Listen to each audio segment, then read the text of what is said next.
Vous êtes bien sûr SICA TV et c'est l'heure du journal de l'économie. On y va tout de suite avec les principaux titres à développer tout au long de cette édition. Le Cocoa Board, entendez Conseil ghanéen du cacao, veut émettre des obligations. Elles sont d'une valeur de 556 millions de dollars.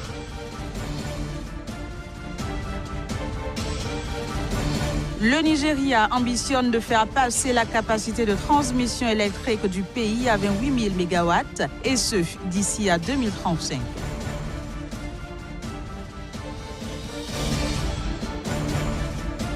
Puis, signature de plusieurs accords économiques entre la France et la Tunisie, c'était au cours d'une visite d'Emmanuel Macron à Tunis.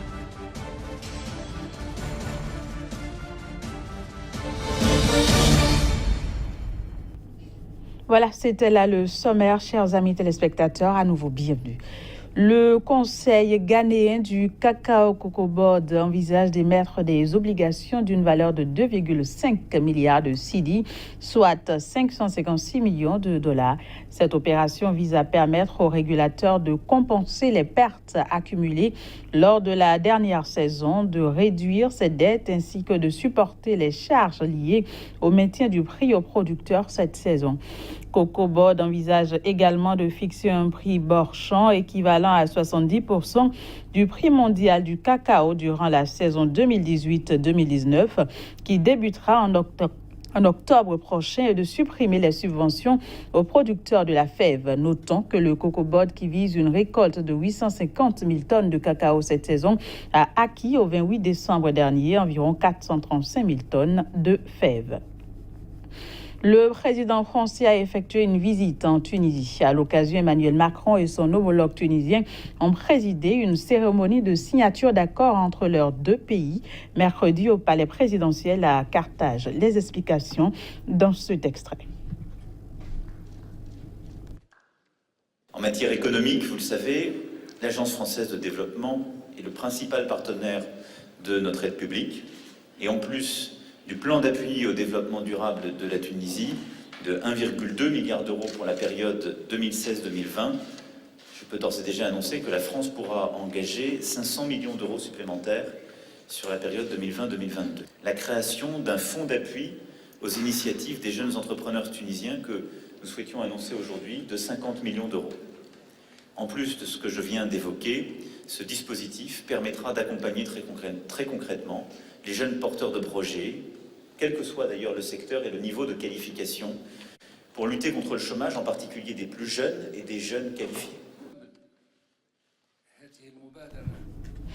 Direction le Nigeria, le gouvernement fédéral ambitionne de faire passer la capacité de transmission électrique du pays à 28 000 MW d'ici à 2035.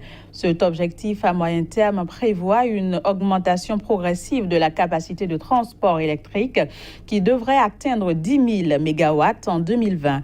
La stratégie implique la formation des cadres de la Transmission Company of Nigeria et la réhabilitation de plusieurs sous-stations électriques de transmission. Elle sera financée grâce à l'appui de plusieurs partenaires financiers, dont la Banque mondiale et la Banque africaine de développement. Précisons qu'en 2015, le réseau électrique nigérien avait une capacité de transport de 5 000 MW qui a été améliorée, atteignant 7 125 MW en décembre 2017.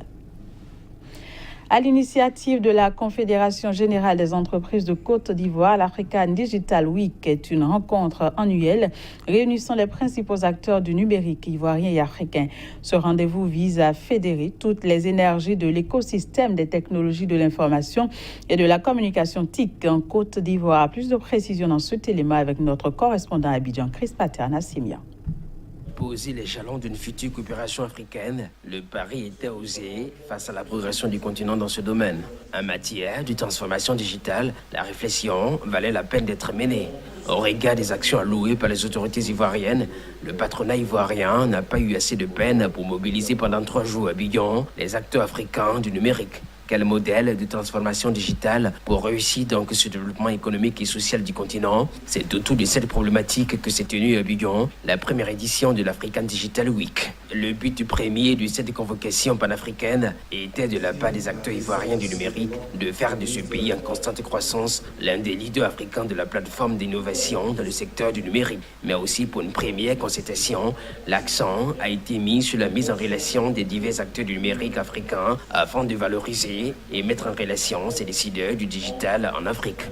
Nous sommes à plus de 100% de la population qui est couverte, ce qui est un bon indicateur dans notre secteur et qui démontre que les choses progressent dans le bon sens.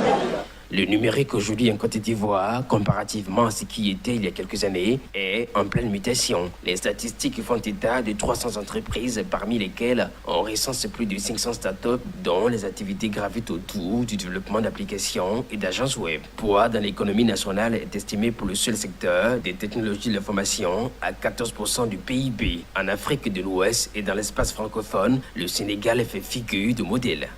Nous sommes à la conquête du monde. Nous sommes ouverts vers le monde. Nous apportons des solutions digitales aux entreprises et aux États.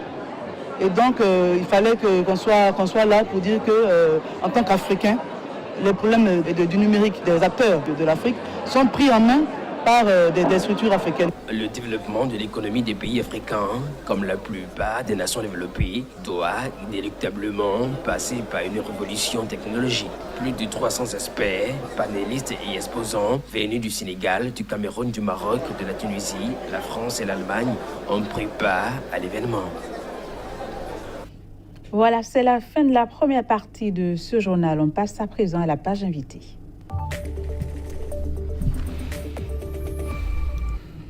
Direction la République démocratique du Congo. Nous parlerons de la place qu'occupe le pays dans le commerce international. L'entretien, ce sera bien évidemment avec Casimir Pédio, qu'on ne présente plus. Bonjour et bienvenue à vous. Bonjour, génial. Alors, comment se présente aujourd'hui l'univers commercial en République démocratique du Congo? Selon la Banque mondiale, le pays est ouvert au commerce, notamment le commerce international. Le pays a diversifié donc ses sources d'approvisionnement en termes donc d'exportation. Aujourd'hui, il faut dire que la République démocratique du Congo a environ 55% de son produit intérieur brut qui est issu donc des exportations. Ça présente ici un visage un peu reluisant en termes donc de balance commerciale, en termes donc d'efforts fournis par le pays pour véritablement être présent sur le marché international. La République démocratique du Congo a comme partenaire par exemple la Chine, l'Union européenne pour ce qui concerne le commerce international. Voilà les deux grands blocs aujourd'hui qui sont intéressés par les produits qui viennent donc de ce pays-là. Il faut dire, au nombre de ces produits, nous avons les ressources du sous-sol, donc les ressources minières, notamment le pétrole, mais aussi le cuivre que la République démocratique du Congo exporte donc vers ces pays-là. Il faut également dire que l'agriculture représente un